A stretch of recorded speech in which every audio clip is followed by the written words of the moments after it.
Do you all see my screen? Yes. Yes, you Okay. can see it. Okay. Thank you. So, as I said before, today I'm going to talk about business performance management um, and HR employee well-being assessment.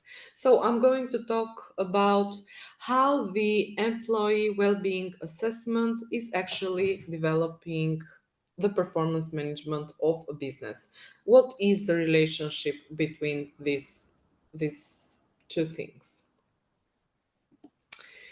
I would like to start with a quote that says, "Take care of your employees and they will take care of your business." It's as simple as that. And with that, I also stand with the thing that I said before, that if you invest in your employees, then you are investing on your own business.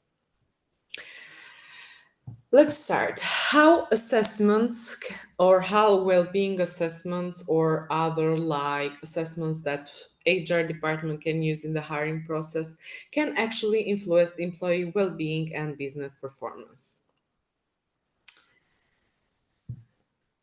First, business performance management ensures alignment of business activities with strategic goals, optimizing efficiency and performance across the organization. So this is what we do when we measure the performance or when the HR department tries to manage the business performance. It helps with some strategic goals or with some smart goals of how these goals will impact the overall business performance. HR is one of the departments that actually plays a critical role by managing talent because the key factor of business performance is actually managing talent and how these talents or how these employees will work toward bringing success in the company, fostering employee development and promoting a healthy work environment that actually enhances productivity. Effective HR practices in recruitment, training, and well being assessments directly influence employee engagement, leading to improved overall business performance. By having these, let's say, new and optimized and individualized HR practices for each company, depending on the company nature, then the overall recruitment process and later with training and assessment, it becomes easier if you do the steps since the beginning. So if you decide assessments and if you decide an optimized and let's say well organized hiring process, this is what helps you later in managing employee well-being, and by managing employee well-being you are managing the whole business performance. What is business performance management? Business performance management is a continuous process that helps businesses monitor and improve their all performance through three main points: strategic planning, measurement, and execution of this planning. Some of the components of business performance management are strategic alignment, operational execution, Operational execution, and performance performance management. measurement. Oh, good Um, job. Hello? I, I I apologize for what's going on, Miss Silvana. Please don't worry about this. No, Uh, no, it's some of the okay. microphones, some of I the thought microphones are. someone had a question or something. That's why I stopped. Yes, but I personally would prefer that you resume your presentation and continues because interruption, because of the amount of time allocated Okay. to this presentation, interruption would not be really the best way to go. So let me try Okay. to mute everybody. Okay. Give me Yeah. just one No, second, please. I okay. am muting everybody. so that I then can come back to you and unmute you.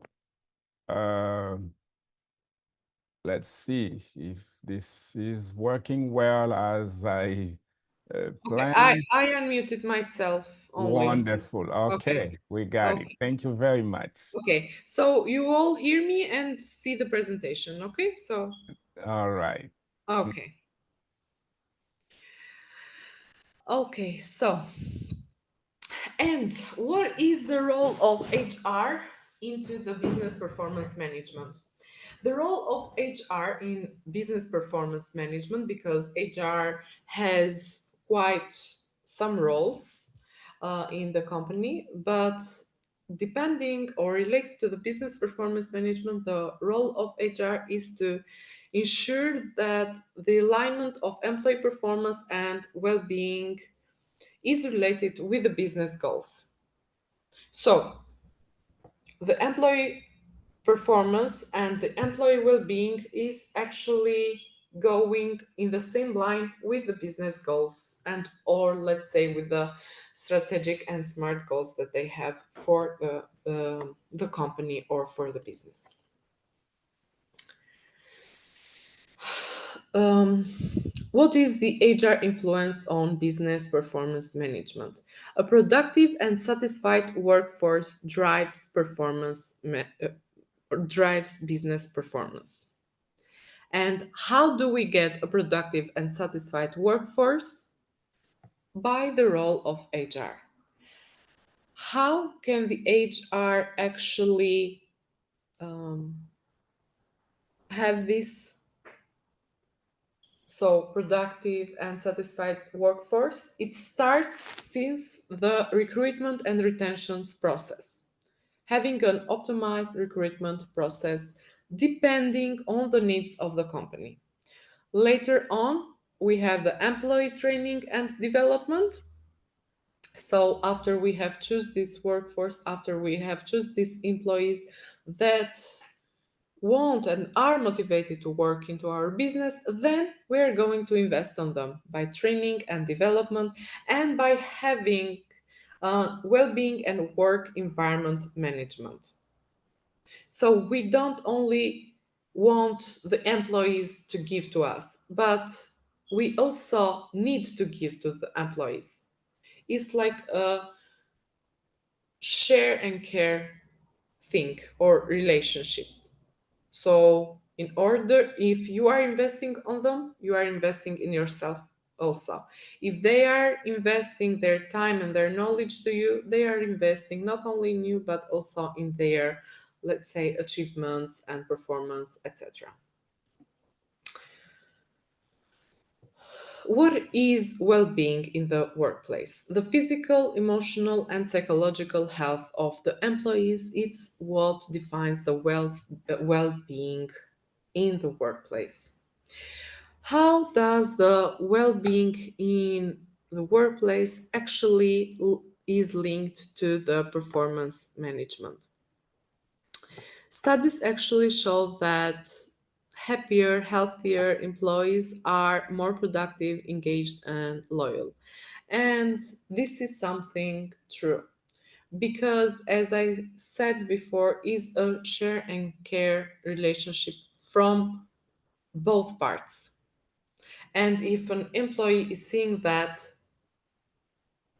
you are appreciating what they are giving to you, then they are more willing to work, not only for you, but also for themselves.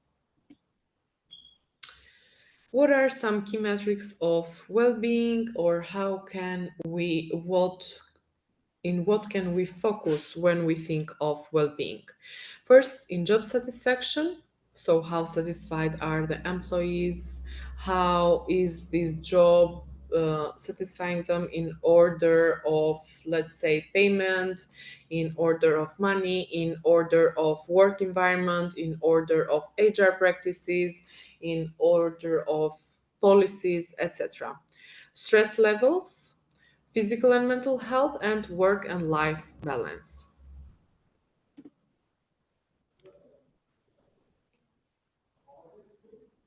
The importance of assessments in HR. There are plenty of assessments that HR actually does for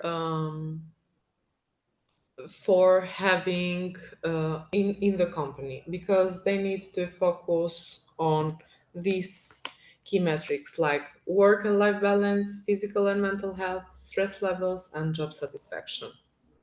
Usually, these are some of the key factors that the HR has in mind while they are thinking of forming the assessments. Evaluate the first. Why is important to have the assessment? To evaluate employee engagement and satisfaction, to measure job performance and fit, and to identify areas for growth and development.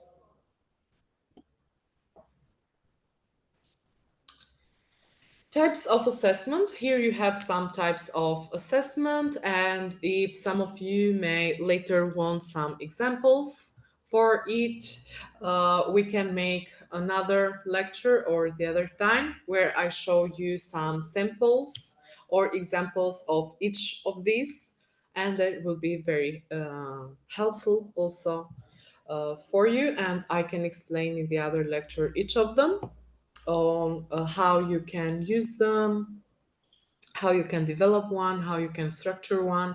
We have the employee satisfaction surveys that this can be done depending on the also the policy that each HR has for job satisfaction, well-being, stress levels, work environment, equipments, etc. Three 360-degree feedback, that you take the feedback for everything that is in the company, health and wellness service, and psychometric testing like Big Five or emotional intelligence, that are some of the tests that also in most of the companies are conducted since the hiring process. What are some of the tools for measuring well-being? Employee engagement services, stress and burnout assessments, and mental health screenings. What are some of the benefits of these assessments? Because actually, you have an early intervention on identifying issues before they become major problems. You are trying to understand where is the problem, not only for the employees, but also for yourself. No one, not a department, nor a company, nor a business, wants to have an employee that comes to work every day and doesn't feel satisfied or is unhappy. Nor of us want. But why to leave it until the end when you can understand since the beginning why is this employee unhappy? Because we cannot say it's their fault because they don't want to work. But firstly, we see it on our side. What are we doing wrong that they are behaving like this? What if was your fault and not the employee's fault, for example? And by finding the early interventions and by identifying potential issues, you can create customized programs for employees support and wellness, and also change this in your HR policy and adding some of the let's say support programs that may be needing for your business. What is the impact of employee well-being on business performance? When you start to make all of these steps, as we talked, like tools for measuring well-being, having all of the assessments, etc., as we talked, you also have some impacts. You also see some results. And some of the most common results is the higher engagement and productivity. When employees actually feel valued, they are more likely to contribute effectively to your business. So you see more happy employees and wanting to come to work. Or if you tell them that today we have, um, let's say, a project and we're going to stay 1 or 2 hours late, they don't feel angry about it. Reduced absenteeism. Well-being programs reduce sick days and turnover, so this is another impact or factor, and also enhances the innovation and creativity. A positive work environment or a healthy work environment actually fosters creativity and problem solving. Now, what are some strategies that the HR department can actually use on enhancing employee well-beings? Because I know that this is, and this will be maybe one of the most common questions. So, what are some strategies that the HR department may use? First of all, is the flexible work policies.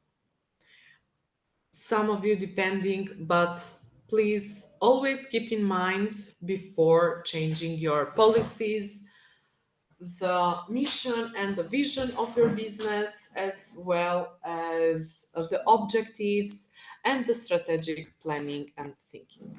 So, as I was talking, some of the most common strategies are the flexible work policies, for example, flexible hours, or like project based hours to work, or remote working, or hybrid working. Another one, which is common in the last years, is the work and life balance programs, the paid time off, or the mental health days, or some wellness programs, etc. Investing in training and development and in continuous education for your employees is a strategy, and a very good strategy, because studies have shown that in companies where employees have seen a continuous education program or development program, they are more willing to go to work there. So, like, if you offer learning opportunities, or if you offer some training on the field for each of them, is like a good strategy. And recognition and rewards, which is a very well known strategy, because each of us wants time to time to hear a positive feedback for their work, and positive feedback, or also negative feedback, any time of feedback is taken as a way of reinforcement. So this is a good strategy, not only for recognition and reward, but also for seeing the areas that are needed for growth and development. um, what are some business metrics that are impacted by this well-being assessment, and if we take a step to work on the well-being assessments? Productivity levels, as we said, employee retention and turnover, revenue growth, and customer satisfaction, because if we have happy employees, then we will have also happy customers. What are we talked until now? What are the strategies? What are the impacts, the good and the bad? So, of course, it has also some challenges and solutions for these challenges. Some of the challenges related to this topic may be the difficulty in measuring intangible elements like emotional well being, for example. And this will happen mostly in large companies that have a lot of employees and a lot of projects. Balancing individual needs with organizational goals. We cannot expect that everything or every strategy that we may think of is 100% sure that is going to work in each individual or in each employee. But there is always an approach on how to give this let's say, this new perspective to all of the employees, and how you can show to them that this is something good also for them and not only for the company. And in the solutions, we have that what is going to help, especially in the difficulty in measuring some elements, mostly like emotional well-being or work and life balance for all the employees, is consistent monitoring and adapting to the assessment tools. So each time trying to have a new assessment, and that the HR department all the time, or let's say every year or so, to try to create a culture of openness and well-being for the employees. And I would like to end with a quote that I said in the beginning, that investing in well being assessment and HR strategies is not just a moral obligation, but is a smart business strategy that you can use for your business. Thank you so much. Now I'm waiting for you if you have any question.